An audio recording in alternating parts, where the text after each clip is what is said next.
Calon petahana yang maju pada pilkada serentak di wilayah Sumatera Selatan dilarang menggunakan fasilitas negara dalam bentuk apapun.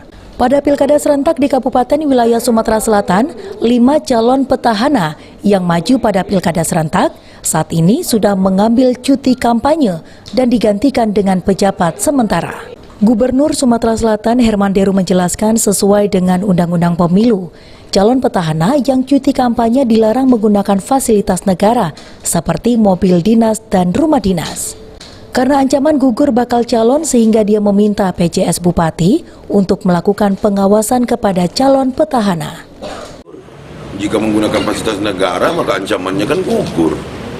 Maka jangan pernah coba-coba menggunakan fasilitas negara. Dan PJS ini akan ikut mengawasi bahwa fasilitas negara tidak boleh digunakan dari hal yang ringan sampai yang terberat, misalnya mobil dinas, rumah dinas.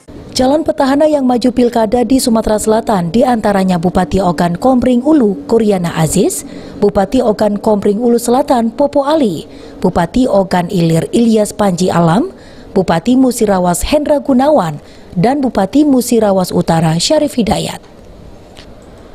Abidin Riwanto, PAL TV.